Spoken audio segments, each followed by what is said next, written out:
Hi, my name is Kayla Tamberg, and I have conducted research on the Academic Intervention Pivotal Response Training, or PRT. There is a growing body of research which examines targeted interventions that are being developed with the intent of utilizing and evaluating environmental modifications to increase student behavior in a more naturalistic way. So the idea is that these incidental teaching opportunities will provide students with increased opportunities to hopefully improve their academic skills, sustain longer durations of attention, as well as maintain meaningful interactions. The PRT strategy is an academic intervention in which existing literature has indicated supports individuals with educational needs pertaining to social, emotional, cognitive, and communication development.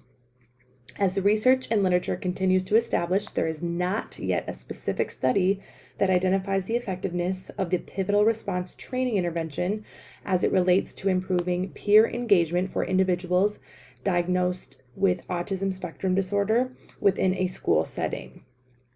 The focus of my study was to investigate the effectiveness of the pivotal response training intervention in an early childhood special education classroom setting. The participants of this study included 3 male students with an average age of 3.5 years old. All participants have been diagnosed with autism spectrum disorder and currently have an active IEP that includes goals and objectives to increase independence in responding to adult and peer questions, initiating conversations, as well as engaging in peer play interactions. The students are of varying ethnicities, and they all attend the same suburban early childhood special education classroom, which is located in the Midwest. A multiple baseline across participants' design was utilized to evaluate the effects of pivotal response training on peer-to-peer interactions or engagements within the classroom. The study included one dependent variable, which was peer engagement, as well as one independent variable, which was the pivotal response training, which was adopted from the STAR curriculum, which is the curriculum that our school follows.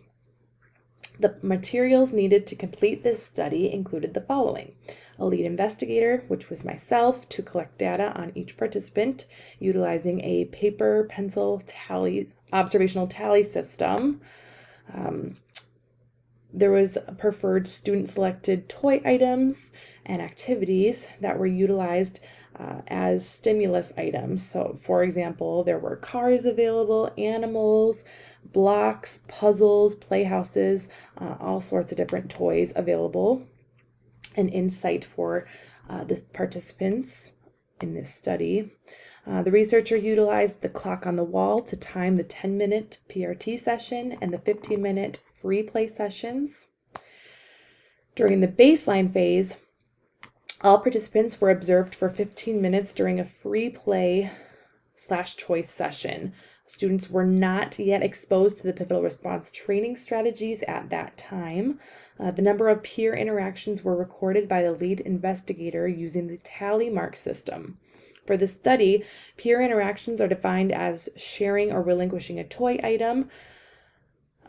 or item to a peer, turn taking with a peer, or imitating a play action with a peer. So, for example, if a student or if a peer bounces a ball, the participant would then bounce a ball. That would be imitating a peer play action. The students were not aware of the data being collected on them during this time. During baseline, instruction resumed as normal. Typical instruction included staff present in the play area, staff encouraging conversations with students, as well as assessing students during play and engaging in play with students to elicit functional play opportunities and interactions. In order to move to the intervention phase, a participant required 3 or more data points and a predictable trend in the baseline data. The intervention phase included a 10-minute one-on-one PRT session where preferred toy items were in sight and available for the participant in the PRT session. I, the interventionist, then provided specific opportunities to elicit motivation, response to cues, increase attention, and engagement throughout the session. For example, there may have been a car, which was a highly motivating item for a student, on the table in front of the student, and I may have pushed the car around, making an intriguing car sound in hopes that the student would then request the car or identify or indicate that they wanted a turn with the car. I would then record using that tally system if they did request. I would also make a note if they did not request at that time. Just like in baseline, an observational tally system was used during the intervention phase of the investigation. Immediately after the PRT session, the student would then go to a free play or choice time. If the student demonstrated one of the following peer engagement interactions, a tally was marked during the 15-minute free play session. Again, those were relinquishing a toy item, sharing a toy item, or imitating a toy play action. Moving to the results section. Results of this particular study distinguish the effectiveness of the pivotal response training intervention related to increasing student engagement at the early childhood special education level. Looking at participant 1 on the graph, we can see that there is a high level of variability across the intervention phase. The trend observed continues to ascend in an upward direction, indicating that the PRT intervention had a strong effect on participant 1. While participant 2 took a little bit longer to show an intervention effect, we do see that after session 13, there is somewhat of an ascending trend, which then levels out across multiple sessions. There is higher levels of variability with this student, so it is difficult to explicitly state that this intervention had a really strong effect for participant 2. And then looking at participant 3, we see that there was not a steady trend during baseline. He was kind of all over the place there, so it took a little bit longer for this student to start the intervention. However, once we did start the intervention with the student, we can see that there was right away a high level of behavior change and a more consistent trend across the intervention phase. We do see that ascending trend there as well. This intervention did have a strong effect on participant 3 as well. And then looking at the discussion portion of the poster, the primary purpose of this investigation was to again examine and assess the effectiveness of the evidence-based intervention PRT as it relates to increasing peer engagement with students receiving special education services for autism spectrum disorder in a school setting.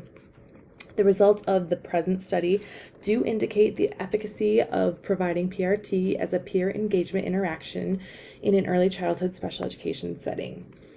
The participants across the board showed increased gains in peer engagement when they were provided with the opportunity to practice these skills in a one-on-one setting with their instructor. The results of this study do replicate previous findings and furthers the effectiveness of this intervention in a preschool setting with students with autism. Previous research was conducted in homes, outside therapy facilities, and communities with limited research in a preschool setting. Past research also looked at communication versus peer engagement.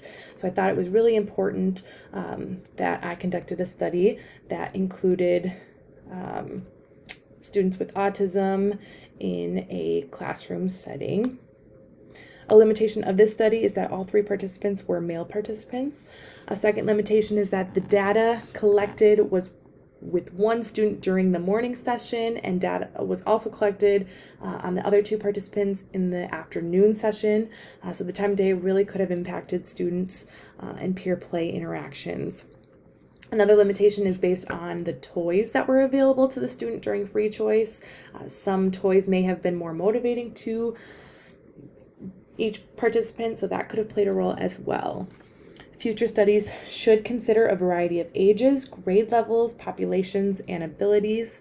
And additionally, future research may want to investigate the validity of the implementation of the intervention to increase fidelity and generalization of these specific skills.